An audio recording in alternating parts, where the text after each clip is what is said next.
الحمد لله رب العالمين إله الأولين والآخرين والصلاة والسلام على سائر الأنبياء والمرسلين والملائكة المقربين وعلى آله وصحبه أجمعين. أما بعد فقد قال الله تبارك وتعالى في الكلام المجيد والفرقان الحميد: فأعوذ بالله من الشيطان الرجيم. بسم الله الرحمن الرحيم. إنا نحن نزلنا الذكر وإنا له لحافظون. صدق الله مولانا العظيم. میرے محترم بھائیوں، دوستوں اور بزرگوں، 15 شعبان کی شب میں ہمارے دو عزیزوں نے قرآن کریم کے حفظ کی تکمیل کی. اس سلسلے میں اس موقع پر کچھ باتیں نہ ہو سکی اور ماہ مبارک بھی بے انتہا قریب ہے، اور ماہ مبارک کو قرآن کریم سے خاص مناسبت ہے. اس لیے قرآن کریم کے سلسلے میں چند باتیں خدمت میں عرض کرنی ہے. سب سے پہلا جو موقع ہوتا ہے رمضان کے شروع ہونے پر، وہ تراویح کا ہوتا ہے، اور تراویح کے بعد صبح میں روزہ ہوتا ہے. رات میں تراویح، صبح میں روزہ. چاہے شب برات ہو، چاہے شب رمضان ہو، ہم لوگ ایک بات میں کچھ چوک جاتے ہیں.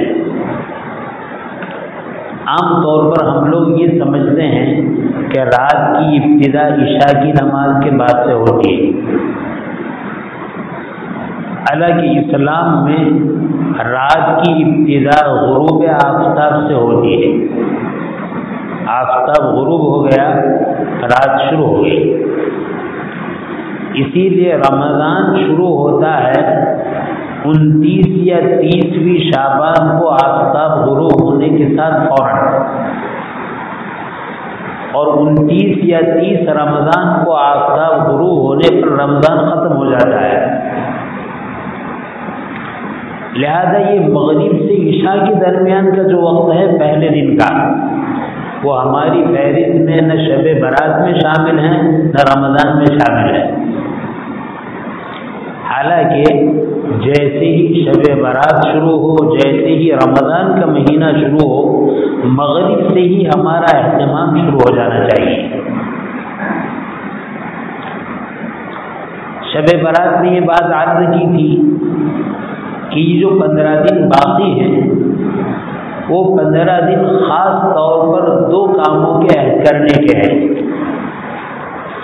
آنے والا بابرکت مہینہ عافیت کے ساتھ گزرے، اللہ کی رضا کے ساتھ گزرے، نیکیوں کے ساتھ گزرے. اس کے لیے اس موسم اور مہینے کے آنے سے پہلے کچھ مشق کرنی پڑتی ہے. بہت تاکید سے عرض کرتا ہوں کہ یہ جو 10-11 دن ہے، اگر ان 10-11 دنوں میں ہم نے 2 کاموں کا اہتمام کیا، کچھ کاموں کے چھوڑنے کا اور کچھ کاموں کے کرنے کا، تو یقیناً ہمارا رمضان بہت اچھی طریقے سے گزر سکتا ہے. اور اگر میرے بھائی ابھی سے اس کی تیاری نہیں ہے، ابھی سے اس کی مشق نہیں ہے، تو جس طریقے سے ہماری 11 مہینے کی زندگی گزر رہی ہے، ہو سکتا ہے رمضان کا بابرکت مہینہ بھی اسی طرح گزر جائے. اس میں بہت اہم چیز ہے اپنے آپ کو گناہوں سے بچائے. ابھی سے آدمی سوچے کہ بعض گناہ تو وہ ہے جو میں نہیں کر رہا ہوں، لیکن کتنے سارے گناہ ہیں جو مجھ سے ہو رہے ہیں. جو گناہ نہیں کر رہا ہوں، اللہ کا فضل ہے، اللہ آئندہ بھی ہماری حفاظت فرمائے. لیکن جن گناہوں میں ہم مبتلا ہیں، مشغول ہیں، ان گناہوں کو چھوڑنے کی مشق اور پریکٹس اور جد و جہد ابھی سے کرنا شروع کر دیں۔ مثال کے طور پر ہم فرض نمازوں کا اہتمام نہیں کر رہے ہیں، اتنے سارے رمضان گزرے، جس طریقے سے پابندی سے روزے رکھنے چاہیے روزوں کا اہتمام نہیں کرتے، زکوٰۃ اور صدقہ فطر فرض ہونے کے باوجود زکوٰۃ، قربانی اور صدقہ فطر ادا نہیں کرتے۔ اسی طریقے سے گناہ میں مثلا جھوٹ ہے، غیبت ہے، چغلی ہے، بد نظری ہے، تو ان چیزوں میں عام طور پر ہم لوگ مبتلا ہیں۔ کوشش کریں کہ ہمارے یہ 10 دن ان گناہوں سے محفوظ رہے جن گناہوں کو ہم پابندی سے کر رہے ہیں اور جس گناہوں کے ہم عادی بن چکے ہیں۔ شیطان یہ وسوسہ ڈال سکتا ہے کہ رمضان کے شروع ہوتے ہی سارے گناہ چھوڑ دیں گے، 29 یا 3 شعبان تک کر لیں، بعد میں دیکھ لیں گے۔ لیکن میرے بھائی، بغیر مشق کے اور بغیر جد و جہد کے کسی چیز پر عمل شروع نہیں ہوتا اور کسی چیز پر پابندی نہیں ہوتی۔ ابھی سے ہم نے فکر کی اور ابھی سے اپنے آپ کو گناہوں سے بچانے کا اہتمام شروع کر دیا، گناہوں سے بچتے رہے، گناہوں کو جانتے رہے اور گناہوں کی فہرست ہمارے سامنے رکھ کر اس سے بچنے کی ہم نے جد و جہد شروع کر دی، تو انشاءاللہ رمضان میں ان گناہوں سے بچنا آسان ہو جائے گا۔ تو جتنے بھی گناہ ہم کر رہے ہیں، بعض گناہ تو وہ ہیں جو ظاہری ہیں، کلم کلے ہیں، اور بعض گناہ وہ ہیں جو باطنی اور خفیہ طور پر ہیں۔ کلم کلہ گناہ کو تو انسان بھی دیکھ رہا ہے، ہمارے ساتھ رہنے والے بھائی بہن بھی دیکھ رہے ہیں، لیکن تنہائی میں کیے جانے والے گناہ کو احکم الحاکمین کے علاوہ کوئی نہیں دیکھتا ہے۔ ہمیں کوشش یہ کرنی چاہیے کہ رمضان کے پہلے یہ 10 دن ہمیں جو ملے ہیں، اس دن میں ہم ظاہری گناہ سے بھی اپنے آپ کو بچائیں اور خفیہ اور پوشیدہ طور پر ہونے والے گناہ سے بھی اپنے آپ کو بچائیں۔ یہ مضمون تو آپ نے بہت سنا کہ جو رمضان میں نیکیوں سے اپنے مہینے کو گزارتا ہے پورا سال اس پر اثر پڑتا ہے، اور اگر برائیوں کے ساتھ گزارتا ہے پورا سال اس پر اثر پڑتا ہے۔ لہذا ارادہ کریں کہ زندگی میں ہمیں بہت سارے رمضان ملے ہیں، لیکن اس رمضان میں ہمارے ساتھ بہت سارے وہ بھائی بہن نہیں ہیں جو گزشتہ رمضان ہمارے ساتھ تھے۔ اس رمضان کے آنے سے پہلے وہ اللہ کی رحمت میں چلے گئے، انتقال کر گئے۔ ہمیں معلوم نہیں ہے کہ ہمارا یہ رمضان آخری ہے یا اس کے بعد بھی رمضان ملنے والا ہے، بلکہ اہل اللہ کی شان تو یہ تھی، رمضان کا مہینہ تو بہت دور کی بات، ایک مرتبہ سبحان اللہ کہتے تھے اپنی زبان سے، تو یہ سوچ کر کہتے تھے میری زندگی کا یہ آخری مرتبہ سبحان اللہ کہنا ہوگا، پھر مجھے موقع نہ ملے، موت کا کوئی بھروسہ نہیں ہے۔ ایک مرتبہ نماز پڑھنے کے لیے آئے، چاہے وہ نفل ہو چاہے فرض، تو اس دھیان سے نماز پڑھتے تھے، ہو سکتا ہے میری زندگی کی یہ آخری نماز ہو۔ تو میرے بھائی، اتنے سارے رمضان گزر گئے، اللہ نے ہماری عمر میں برکت عطا فرمائی، رمضان سے قریب پہنچا دیا۔ اللہ سے دعا بھی کرے کہ اللہ ہمیں رمضان کا مہینہ بھی عطا کر دے، اور ہو سکتا ہے یہ رمضان ہمارا آخری ہو۔ اتنے سارے رمضان تو اس طرح گزرے ہیں کہ آپ کو ہم راضی نہ کر سکے، یہ ایک رمضان ایسا ہم سے گزروا دے، ایسا ہم سے وصول کروا دے کہ آپ راضی ہو جائیں۔ اللہ تعالیٰ بہت رحیم ہے، بہت کریم ہے، وہ تو بہانہ تلاش کرتے ہیں۔ اگر مومن بندے نے صرف اس ایک مہینے کو کامیاب بنانے کا ارادہ کر لیا اور ابھی سے اس پر محنت شروع کر دی اور رمضان کا مہینہ مل گیا اور اللہ کی توفیق سے ایک رمضان کا مہینہ ہم نے اپنے آپ کو گناہوں سے بچا لیا اور نیکیوں سے مالا مال کر دیا، اللہ کی شان کریمی سے کیا بعید ہے ہماری پوری زندگی کی برائیوں کے باوجود ہماری مغفرت کے لیے ایک رمضان کافی ہو جائے۔ تو میرے بھائی کچھ کام تو ہمیں چھوڑنے کے ہیں، جتنے بھی گناہ ہیں، حکم کے اعتبار سے وہ گناہ صغیرہ ہو، چھوٹے گناہ ہو، وہ گناہ کبیرہ ہو، بڑے گناہ ہو۔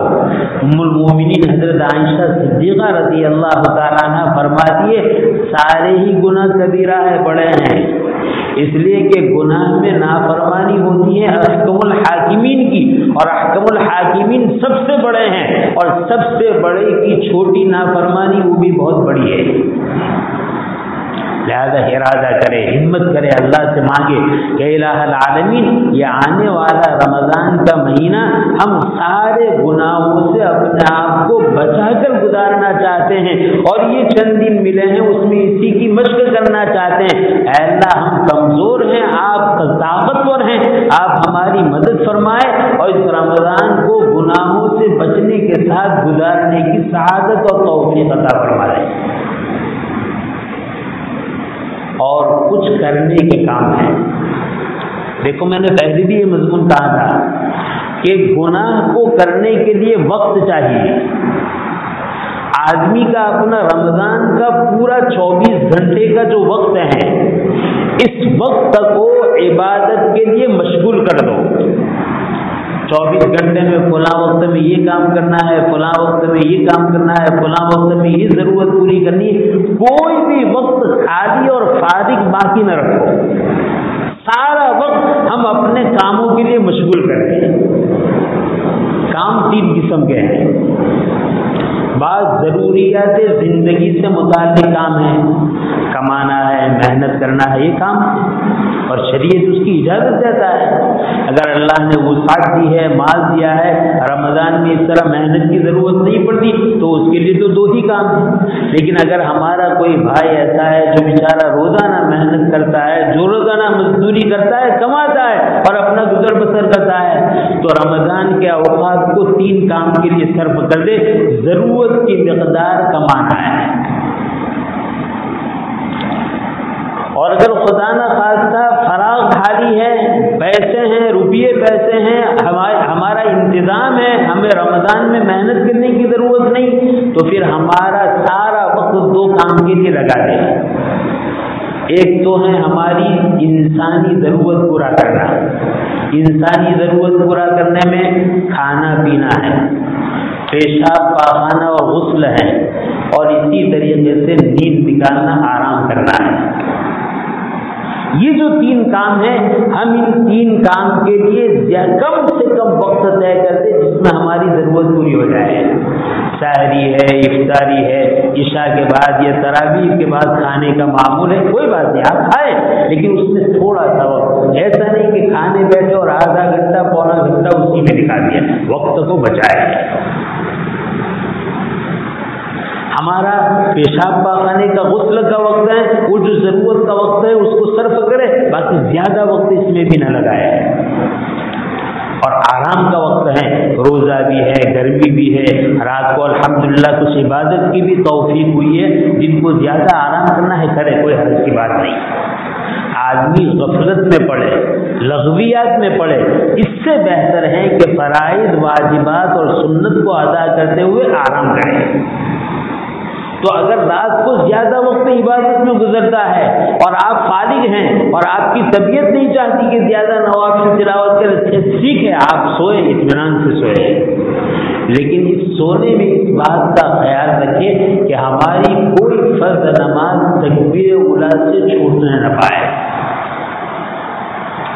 تو اگر اس طریقے سے ہم نے کیا، کسی نے وقت کو 3 کاموں کے لیے تقسیم کر دیا، کسی نے وقت کو 2 کام کے لیے تقسیم کر دیا کہ بھائی ضرورت کے مطابق کھانا پینا، پیشاب پاخانہ کرنا، غسل کرنا اور سونا ہے، اس کے علاوہ جو فارغ وقت ہے وہ زیادہ سے زیادہ عبادت میں لگائیں گے۔ میرے بھائیوں بہت محبت سے عرض کروں گا، آج تک ہمارا حال فرض نماز کے بارے میں بہت غفلت کا ہے۔ عام طور پر جب ہماری مسجدوں میں مؤذن صاحب مکبر صاحب جماعت کے لیے تکبیر کہتے ہیں تو نماز کی ابتدا میں کبھی امام صاحب کی دائیں طرف 2 آدمی ہیں، بائیں طرف 2 آدمی ہیں۔ جب تکبیر ہوتی ہے ہمارا یہ حال ہے۔ میرے بھائی اگر شعبان کے ان ایام میں ہمارا یہ حال رہا تو بہت مشکل ہے کہ رمضان میں ہم سے تکبیر اولیٰ کا اہتمام ہو۔ ابھی سے آپ محنت کریں، ابھی سے اپنے آپ کو فارغ کریں اور ابھی سے جلدی پہنچنے کی اہتمام کریں کہ بھئی ہم رمضان میں ہماری پہلے کی سنتیں اور تکبیر اولیٰ اور صف اولیٰ نہ چھوٹنے پائے، اس لیے 10 منٹ پہلے ہم مسجد میں پہنچ جائیں گے وضو سے فارغ ہو کر، تاکہ ہمیں سنت کا وقت بھی ملے، ہمیں تکبیر تحریمہ بھی ملے، ہمیں صف اولیٰ بھی ملے۔ ابھی سے اہتمام۔ اور اگر وہی کہ رمضان آنے پر شروع کر لیں گے، میرے بھائی کبھی یہ ہوا نہیں ہے، اس رمضان میں بھی ایسا نہیں ہوگا۔ اس لیے بہت محبت کے ساتھ آتے ہیں، ابھی سے اپنا شیڈیول بنائے، ابھی سے اپنا نظام بنائے، ابھی سے اپنی ترتیب بنائے اور وقت کو زیادہ سے زیادہ عبادت کے لیے فارغ کریں۔ ہمارا ہر بھائی اور ہماری ہر ماں بہن یہ طے کر لے کہ اس پورے رمضان میں ہماری کوئی بھی فرض نماز قضا نہیں ہوگی۔ اور ہمارے جو بھائی ہیں نوجوان عاقل بالغ، ان کو تو یہ طے کرنا ہے خالی نماز قضا نہیں ہوگی، ہماری کوئی نماز بغیر صف اولیٰ اور بغیر تکبیر اولیٰ کے نہیں گزرے گی۔ میرے بھائی دیکھو، ہم دنیا میں رہتے ہیں، دنیا سے ہمارا بہت تعلق ہے، اس لیے ان نیکیوں پر، ان اعمال صالحہ پر ہمیں جو نیکیاں ملنے والی ہے، جو اجر ملنے والا ہے، اس اجر کی قدر و قیمت ہمیں نہیں ہے۔ مثال کے طور پر آپ کو سمجھاؤں، اگر کوئی امیر یہ اعلان کر دے کہ کل صبح فجر کی نماز فلاں مسجد میں تکبیر اولیٰ اور صف اولیٰ کے ساتھ جو آدمی پڑھے گا تو اس کو صف اولیٰ اور تکبیر اولیٰ میں فجر کی نماز ملنے پر 1 لاکھ روپے دوں گا، کیا خیال ہے ہمارا؟ کسی کی تکبیر اولیٰ جائے گی؟ کسی کی صف اولیٰ جائے گی؟ کیوں؟ اس لیے کہ اس 1 لاکھ روپے کی دنیا میں جو حیثیت ہے، جو ویلیو ہے، جو قدر ہے، وہ ہمارے سامنے ہے۔ میرے بھائی اللہ تعالیٰ ہمیں وہ آنکھیں نصیب فرمائے، وہ دل نصیب فرمائے کہ اللہ نے ان نیکیوں کے اجر ثواب میں کیا حیثیت رکھی ہے، کیا مقام رکھا ہے، کیا ویلیو اس کی ہے، کیا قدر و قیمت اس کی ہے۔ اگر یہ ہم پر کھل جائے تو جس طرح 1 لاکھ کی لالچ میں تکبیر اولیٰ چھوڑنا مشکل ہو جائے گا، اجر و ثواب کی امید میں ایک تکبیر اولیٰ کو چھوڑنا اس سے زیادہ مشکل ہو جائے گا۔ تو سب سے پہلی بات تو یہ ہے کہ ہماری ماں بہنیں بھی فرض نمازوں کا اہتمام، کی کوئی نماز قضا نہ ہو پائے، اور ہمارے بھائی بھی اہتمام کرے کہ ساری فرض نمازیں اپنے اپنے محلے کی مسجدوں میں صف اولیٰ اور تکبیر اولیٰ کے ساتھ پڑھیں گے، کریں گے اس پر۔ دوسری بات یہ ہے فرض کے ساتھ سنتوں کا اہتمام۔ نماز سے پہلے جو سنتیں مؤکدہ ہے، غیر مؤکدہ ہے، دیکھو میں پہلی بار کہتا ہوں کہ ہماری 11 مہینے کی نماز کی تعداد کچھ اور ہے اور رمضان کی تعداد کم سے کم کچھ اور ہونا چاہیے۔ اگر ہمارے مکتب کے بچوں کو پوچھا جائے کہ ظہر کی کتنی رکعت ہے تو کہے گا 12، عصر کی 8 رکعت، مغرب کی 7 رکعت، عشاء کی 17 رکعت کہے گا، تو یہ اور صحیح بھی ہے۔ لیکن اگر ہمارا عمل پوچھا جائے تو ہم سب کہیں گے کہ فجر کی 4 رکعت، ظہر کی 10 رکعت، عصر کی 4 رکعت، مغرب کی 5 رکعت اور عشاء کی 9 رکعت۔ عام طور پر ہمارا حل یہ ہوتا ہے، ہم یہ محنت کریں، یہ کوشش کریں کہ ہم جو فرض نمازوں کے ساتھ سنتیں ہیں، نوافل ہیں، رمضان میں اس کو بھی چھوڑنے نہیں پائیں گے، اس کو بھی اہتمام سے پڑھیں گے، کریں گے انشاءاللہ۔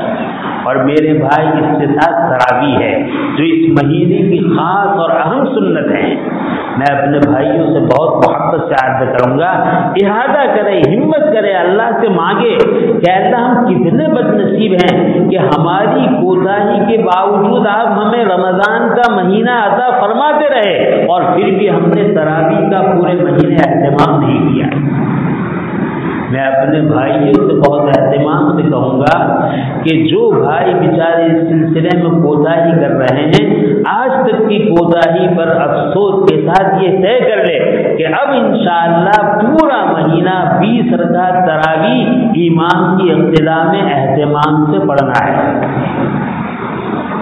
میرے بھائی آپ یاد رکھو، بعض مرتبہ ہم سوچتے ہیں کہ ہم نماز نہیں پڑھ سکتے، ہم سنت نہیں پیدا کر سکتے، ہم فلاں شریعت کا حکم نہیں کر سکتے۔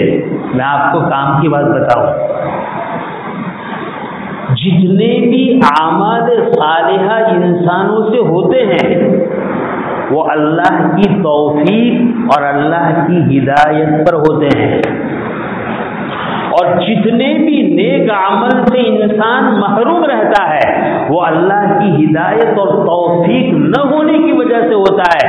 ہم سے عمل میں جو کوتاہی ہوتی ہے یہ اس بات کی کھلی نشانی ہے اللہ ہم سے راضی نہیں ہے، اللہ کی ہدایت ہمارے ساتھ نہیں ہے، اللہ کی سعادت مندی ہمارے ساتھ نہیں ہے، اللہ کا فضل اور اللہ کا کرم ہمارے ساتھ نہیں ہے، اس وجہ سے ہمیں عبادت توفیق کی نہیں مل رہی ہے۔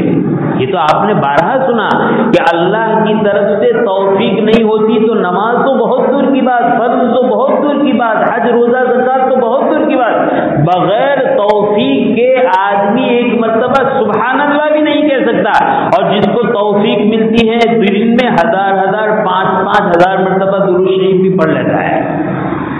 تو آج تک ہماری جو کوتاہی ہو رہی ہے اس کوتاہی پر سوچے کہ میرا خدا مجھ سے ناراض ہے، اس لیے رمضان جیسے بابرکت مہینے میں 5 وقت کی حاضری میرے لیے نہیں لکھی گئی ہے، مجھ سے ناراض ہے اس لیے کھلا ہے، مجھ سے ناراض ہے اس لیے اپنے در سے دور رکھا ہے۔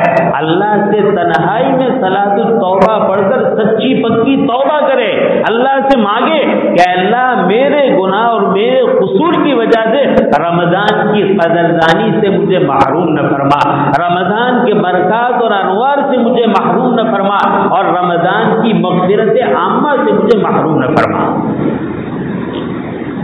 بڑے افسوس کے ساتھ بات کہی جائے، گزشتہ جمعہ کو بھی حضرت مولانا تشریف لائے تھے، مولانا رفیق احمد صاحب، اتنی بڑی بستی اور جمعہ کا ہمارا حال یہ ہے کہ مسجد خالی ہے، اور مصیبت یہ ہے محلے والے محلے کی مسجد کو چھوڑ کر دوسرے محلے کی مسجد میں جمعہ پڑھتے ہیں، کیوں؟ وہاں بیان نہیں ہوتا ہے، وہاں بات نہیں ہوتی ہے، وہاں جمعہ جلدی فارغ ہو جاتے ہیں۔ میرے بھائی یہ اللہ کی طرف سے پھٹکار ہے، اللہ کی طرف سے لعنت ہے، اللہ کی طرف سے یہ ناراضگی ہے کہ اللہ نے دین کی بات سننے سے محروم کر دیا ہے، اللہ نے دین کی بات قبول کرنے سے محروم کر دیا ہے، اللہ نے اپنی مسجدوں میں اپنے محلے کی مسجدوں میں نماز پڑھنے سے محروم کر دیا ہے۔ خدا پاک کی قسم خدا ہمارا محتاج نہیں ہے، محتاج ہم ہیں۔ ہمیں سوچنا چاہیے، اتنی بڑی بستی، اتنا بڑا محلہ، اور جمعہ کی نماز کا وقت ہے اور مسجد خالی ہے۔ میرے بھائی تاریخ اس بات پر شاہد ہے کہ جس قوم نے اپنے محلے کی مسجد کو آباد کیا اللہ تعالیٰ نے ان کو آباد کیا، اور جس قوم نے اپنے محلے کی مسجد کو ویران کیا اللہ نے ان آبادیوں کو ویران کر دیا۔ بڑا افسوس ہوتا ہے، بڑا صدمہ ہوتا ہے۔ اور میرے بھائی یہ جو ہے عبادت سے نیکیوں سے ہم دور رہے ہیں، یاد رکھنا اس کا سب سے بڑا نقصان کیا ہوگا؟ اس کا سب سے بڑا نقصان یہ ہوگا ہماری فکر اور ہماری سوچ بدل جائے گی، ہمیں شریعت سمجھ میں نہیں آئے گی، ہمیں شریعت کی باتیں سمجھ میں نہیں آئے گی، ہمیں حق کہنے والے کی باتیں سمجھ میں نہیں آئے گی، ہمیں الٹا سمجھ میں آئے گا، سیدھا کہہ رہے ہیں کہ یہ الٹا ہے اور الٹا ہے وہ سیدھا سمجھ میں آئے گا۔ یہ لفظ ہمارے اوپر فٹکار ہے تعالی شانو کی۔ اللہ تعالی شانو ہمیں صحیح سمجھ نصیب فرمائے، اللہ تعالی شانو ہمیں ہدایت نصیب فرمائے، اپنی لعنت سے ہماری حفاظت فرمائے، اپنی رحمتوں سے اپنی برکتوں سے ہمیں مالا مال فرمائے۔ آمین۔ وآخر دعوانا الحمدللہ۔